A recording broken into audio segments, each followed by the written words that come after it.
Hi everybody, I'm Lauren from the Tasty Travelers. Be sure to check us out at thetastytravelers.com. We're also on Pinterest, Instagram, Facebook, and also now we're on Jump Rope as well. And be sure to check out our Facebook group called the Ninja Foodie Community.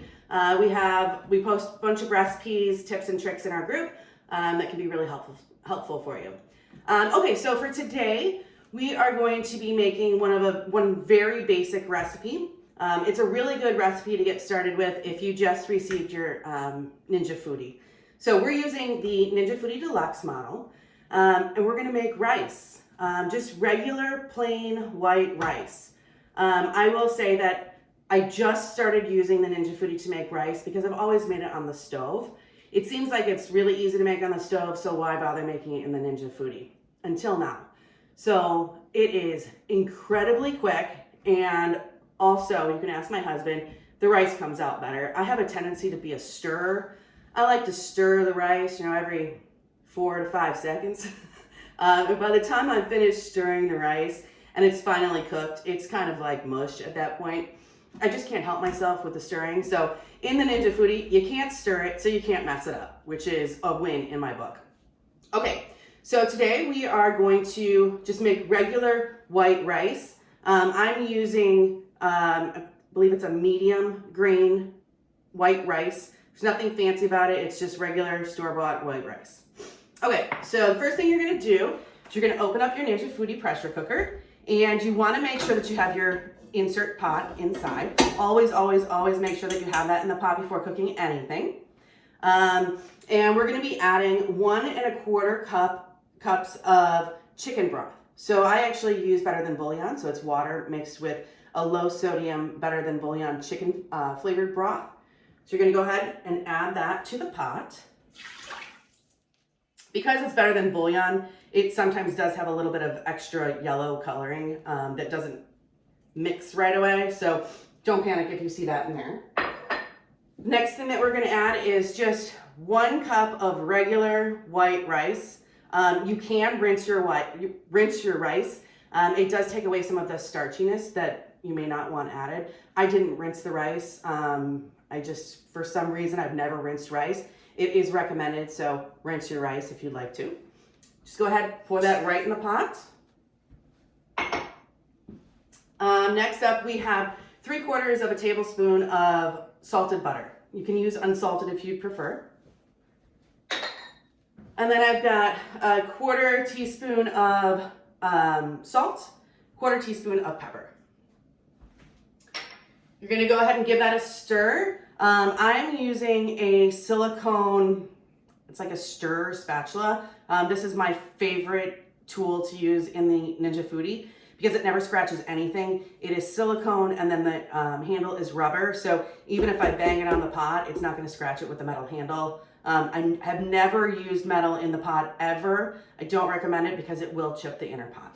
So just go ahead and give that a good stir. It's okay that the butter is not melted. It'll melt during the pressure cooking time, and then it'll get mixed in there nicely at the end. Okay, so that's it. Now we're gonna just go ahead and put our pressure cooking lid on. Make sure that your seal is all the way around underneath the little metal band. Get your lid, go ahead, put it on, and we're gonna move the valve to the seal position. Next thing we're gonna wanna do is turn your Ninja Foodie on, and we're gonna choose the function of pressure. Temperature is gonna be high, and then the time is just gonna be 3 minutes. Now, if you wanna double the recipe, triple the recipe, cut the recipe in half, whatever you wanna do, you would just change the ingredients that are inside, just cut them in half or double them, and then the cook time is always gonna be the same. So we're gonna go ahead, we're gonna hit start, and we're gonna get the pressure to build, and we're gonna pressure cook our rice for 3 minutes. Okay. Okay, as you can see or hear, there is a lot of steam that's starting to come out of the valve back here, which is totally normal.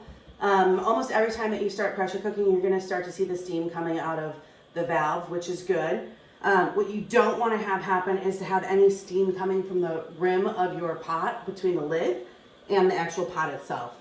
If there's steam that's coming out or condensation, that means that your seal is not on right. So you'll want to go ahead and cancel out the pressure cooking cycle, release the pressure by moving the valve to the vent section in the back, and then you'll open the lid, check the seal, and then start the process over again. Okay, so the steam has just about stopped coming out from the back of the valve, which means that pretty soon here, it should start to reach its pressure and start to count down from the timer that we set for 3 minutes. Let's give it just a minute here to watch and see when that happens. Okay, so the pot has officially reached temperature or reached pressure. So as you can see, it no longer says pre, now it says high, and then it's started to count down from our 3 minutes. So right now it says high 2:48. So we're gonna go ahead and give it the 2 minutes and 48 seconds. Once it's fully reached the 3 minute time, it's going to start to count up. When it starts to count up, that's actually it naturally releasing the pressure. And for the rice, we're going to want to naturally release the pressure for 10 minutes.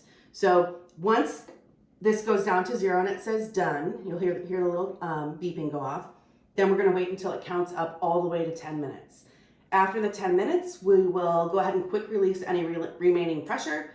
Open the pot, give it a little stir, and then our rice is done. It's as easy as that. Okay, 2 more minutes.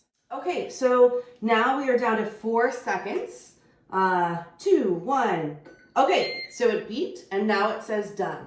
So now we're gonna naturally release the pressure for 10 minutes. So we're actually already doing it. To naturally release pressure, you do absolutely nothing. You can turn your pot off, you can unplug it, but for me, it's a lot easier just to keep track of the timer here because it's counting up. When I see that it says 10 minutes, then I know I've met my 10 minutes for my natural release, and then I'm gonna quick release the remaining pressure. So we're gonna come back when this says 10 minutes across. Okay, so now the timer says warm 10 minutes. So that means that our 10-minute natural release is over. So now what we're gonna do to finish up our rice is we are gonna quick release the remaining pressure by moving the valve in the back to the vent position. Make sure that your face, your hands, your cabinets are not in the way of the steam coming out because it can be very hot. So we're gonna move it, and just like that, there was none left. So the pin dropped, and now we're ready to open up the pressure cooker lid. Ta-da! All right.